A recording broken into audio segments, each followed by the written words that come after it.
कारगिल युद्ध 1999 में तब शुरू हुआ जब पाकिस्तानी सेना नियंत्रण रेखा से भारतीय क्षेत्र में घुसपैठ कर कारगिल, बटालिक और द्रास सेक्टर की चोटियों तक आ पहुंची थी। तभी युद्ध छिड़ गया। हालात इतने खतरनाक थे क्योंकि पाकिस्तानी ऊंची पहाड़ियों पर थे और हिंदुस्तानी फौज नीचे, क्योंकि कारगिल का भूगोल ही ऐसा है। मगर हमारे जाबाजों ने हर दुर्गम हालात को मात दे दी। उन्हीं वीरों की विजय गाथा को फिर आप तक पहुंचाने के लिए रिपब्लिक भारत कारगिल पहुंचा है। द्रास सेक्टर है ये जहां पर हम मौजूद हैं। तमाम तैयारियां की जा रही हैं रजत जयंती मनाने के लिए, लेकिन आपको यहां का सच भी दिखा देते हैं कि आखिरकार 1999 में हुआ क्या था। 1999 में ये वही पहाड़ियां हैं जहां से छिप करके लगातार वार किया जा रहा था उन कायरों के द्वारा जो हमारे देश में घुसपैठ करने की कोशिश कर रहे थे। आप ये तस्वीरों में देख सकते हैं कि ये पूरा जो इलाका है वो उबड़ खाबड़ है, पहाड़ियों का है और इसकी जो ऊंचाई है वो 8000 फीट से भी ज्यादा है। जलवायु यहाँ पर ठंडी है, शुष्क है और -40 डिग्री सेल्सियस तक तापमान चले जाता है। और इन दुर्गम परिस्थितियों में भारतीय सेना ने अपना जज्बा न केवल दिखाया बल्कि हर उस चोटी पर झंडा फहराया जहां पर कब्जा जमाने की कोशिश की जा रही थी। इस पूरे इलाके को दरअसल कश्मीर से अलग करना था ताकि लद्दाख जैसे ही कश्मीर से अलग हो जाएगा, यहाँ पर घुसपैठियों का दबदबा हो जाएगा और इस दबदबे के साथ वो भारत के अन्य इलाकों में भी घुसपैठ कर सकेंगे। लेकिन फिर डिंपल कॉम्प्लेक्स रहा हो या फिर टाइगर हिल्स रही हो या फिर तोलोलिंग रहा हो, हर जगह भारतीय जवानों ने झंडा फहराया और अपना कब्जा वहां से दुश्मनों से वापस ले लिया। जम्मू कश्मीर में एलओसी के पास द्रास सेक्टर में कारगिल युद्ध स्मारक बना हुआ है। इसके ठीक सामने तोलोलिंग की पहाड़ी है जिसकी ऊंचाई करीब 15,000 फीट है। मई 1999 में पाकिस्तानी फौजियों ने नापाक इरादों से इसी पहाड़ी पर कब्जा कर लिया था, जिसकी पटकथा पाकिस्तानी जनरल परवेज मुशर्रफ ने साल 1998 की सर्दियों में लिखी थी। कारगिल वॉर मेमोरियल पर हम मौजूद हैं और यहाँ से आपको दिखाते हैं कारगिल वॉर मेमोरियल के बिल्कुल पीछे है वो तोलोलिंग पहाड़ी, जहाँ पर मई 1999 में नापाक इरादों के साथ पाकिस्तान की सेना बैठी हुई थी और लगातार वहां से गोलियां बरसाई जा रही थी। 3 यूनिट को भेजा गया था भारतीय आर्मी की तरफ से, जिसमें एक यूनिट में 18, दूसरी यूनिट में 22 और तीसरी यूनिट में 28 सैनिक थे। लेकिन लगातार क्योंकि ये पूरी खड़ी चढ़ाई थी और लगातार गोलियां बरसाई जा रही थी, सभी सैनिक शहीद हो जाते हैं। तब के इंडियन आर्मी चीफ ने पूछा था कि क्या भारतीय सेना में कोई ऐसा जवान है जो तोलोलिंग पर तिरंगा झंडा फहरा पाए, और हाथ खड़ा होता है कमांडर दिगेंद्र सिंह का, जिन्हें कोबरा के नाम से भी जाना जाता है। और वो कहते हैं बिल्कुल ऐसा ही होगा। और उन्होंने कोई सीधा रास्ता नहीं चुना बल्कि सबसे दुर्गम रास्ता चुना। पीछे के रास्ते से वो जाते हैं, अपने शरीर पर रस्सी बांध करके चढ़ाई शुरू करते हैं और 14 घंटे की चढ़ाई के बाद जब वो तोलोलिंग के पिछले हिस्से में पहुंचते हैं तो देखते हैं कि पाकिस्तान की सेना किस तरीके से अपने नापाक इरादों को यहाँ कामयाब करने के लिए पूरी तैयारी के साथ बैठी हुई है। लेकिन फिर तारीख आती है जून 1999 की और वहां पर तिरंगा झंडा फहरा दिया जाता है और इस तरीके से तोलोलिंग से कब्जा हटाया जाता है, क्योंकि तोलोलिंग से ठीक देखा जा सकता था कि नेशनल हाईवे से किस तरीके का मूवमेंट आर्मी का हो रहा है और इसी के साथ द्रास सेक्टर में क्या कुछ चल रहा है। इसलिए बेहद जरूरी था कि तोलोलिंग से पाकिस्तानी सेना का घुसपैठियों का कब्जा हटाया जाए और इसमें भारतीय सेना पूरी तरीके से सफल होती है।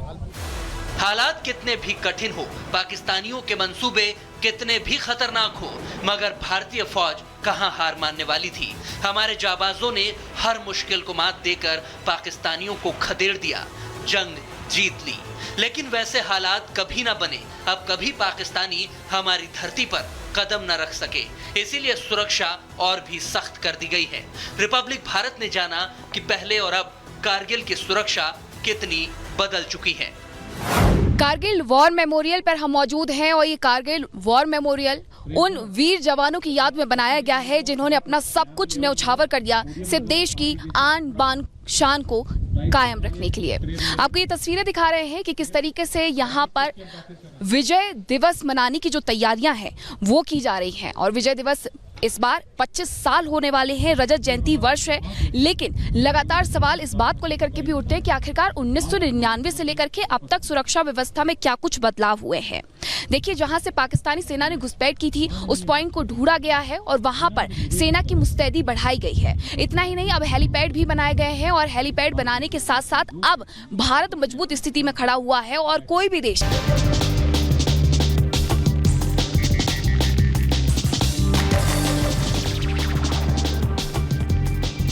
पश्चिम बंगाल में दुर्गा पूजा को लेकर कटघरे में ममता सरकार पंडाल की थीम को लेकर हुआ बवाल। ममता बनर्जी पर थीम को लेकर सरकारी मदद करने का आरोप। 8 से 13 अक्टूबर तक होनी है दुर्गा पूजा। बीजेपी नेता जगन्नाथ सराकर ने पंडाल की थीम पर उठाए सवाल। कहा, पंडाल के लिए पैसा देने से पहले पूछी जा रही है थीम। मध्य प्रदेश कांग्रेस के अध्यक्ष जीतू पटवारी ने कांग्रेस की सदस्यता के लिए शुरू किया अभियान। सदस्यता लेने के लिए 100 रुपए का चंदा जुटाने की कवायद।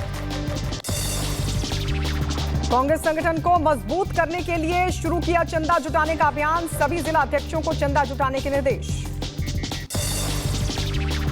बीजेपी ने इसे कांग्रेस का जजिया टैक्स बताया। कैबिनेट मंत्री विश्वास सारंग ने कहा, कांग्रेस चंदा जुटाकर भी कर रही है भ्रष्टाचार। नेपाल की राजधानी काठमांडू में प्लेन हुआ क्रैश। प्लेन में सवार 19 लोगों में से 18 की मौत। घायल पायलट कैप्टन मनीष शाक्य को गंभीर हालत में अस्पताल पहुंचा गया। प्लेन काठमांडू से पोखरा जा रहा था। प्लेन सौर्य एयरलाइंस का था। हादसे में मारे गए लोगों में 17 सौर्य एयरलाइंस के ही स्टाफ थे, जबकि बाकी 2 क्रू मेंबर्स। प्लेन रनवे के दक्षिणी छोर से टेक ऑफ कर रहा था। अचानक से इसमें आग लग गई। इसके बाद ये रनवे के बुद्धा एयर हैंगर और रडार स्टेशन के बीच एक गड्ढे में गिर पड़ा। आनंदपाल एनकाउंटर में सीबीआई की क्लोजर रिपोर्ट खारिज। आनंदपाल का एनकाउंटर करने वाले अधिकारियों पर चलेगा मुकदमा। राजस्थान के गैंगस्टर आनंदपाल का हुआ था एनकाउंटर। 24 जून 2017 को हुआ था आनंदपाल का एनकाउंटर। सीबीआई ने 2020 में पेश की थी क्लोजर रिपोर्ट। आनंदपाल की पत्नी राज कंवर ने क्लोजर रिपोर्ट को किया था चैलेंज।